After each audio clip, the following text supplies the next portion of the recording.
Hey everybody, Jeremy Locke, U.S. Special Forces Green Beret, out here working with Aerial Recovery Group in the Caribbean with another survival tip for you. Last couple of weeks we've gone over some pretty good content, and a theme that kept popping up in my head was a checklist and how important checklists are, and we use them all the time in the military. Before I jump into it, again, remember to subscribe so you'll get notifications when these videos come out.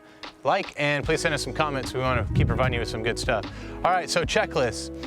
Whenever we go overseas and I do military operations, one of the best ways to make sure you got everything, make yourself a checklist. Make sure you have everything that you need to accomplish your mission or to be as safe as possible. So when we were talking about the planning phases, we were talking about the actual during the disaster, and we talked about what happens after the disaster. In each one of those phases, you should have a checklist.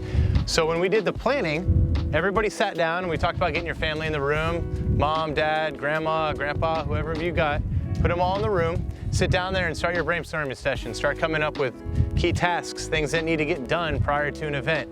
And then from there, list them all out, whether it be on a whiteboard or if you have Uncle Billy taking notes on his iPad or writing them on his MySpace wall, whatever he's doing, make sure you have all that stuff there in one spot, because then you're gonna have a list of tasks you need to get done, and you assign them to individuals within your family or your friends or whoever you have in there to make sure that these tasks get accomplished. And when you're assigning those tasks, go ahead and make it out into a checklist. So if you separate it out and you got mom, dad, brother, and sister, you have 4 people to accomplish these 20 tasks.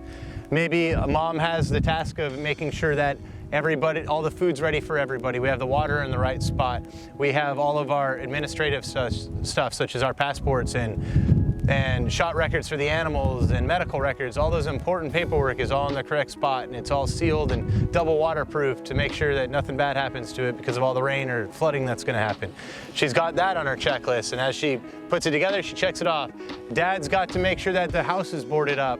He's got to make sure that all the rooms are secure. He's got the plan in place to move people from here to there. Maybe the daughter is going out and she needs to secure everything out in the yard. Expensive stuff in the family is put in the family safe. All the important documents, stuff you're going to come back to but you may have to abandon. All that stuff is nice and secured.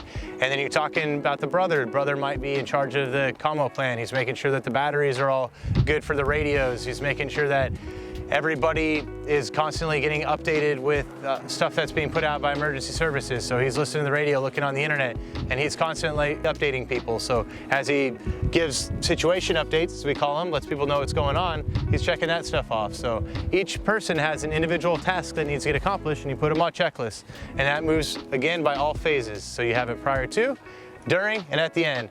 During is going to be a little bit more difficult because you're going to be very preoccupied because you're going to be sticking to the plan that we talked about earlier. You're going to be making sure your communications is good. You're going to be doing all this stuff in a very specific order, sticking to your plan. Afterwards, you can go back through and use that checklist to make sure that you have everybody's okay. You gathered your go bag, you guys know where you're heading to. Just have all this stuff checked off because it's super important to make sure you don't forget anything. You don't leave anybody behind, you don't leave any important equipment behind. So thank you again for listening. Go ahead and hit that subscribe button. Send me a comment if you like what you see, if you have another question for me. And please hit the like button.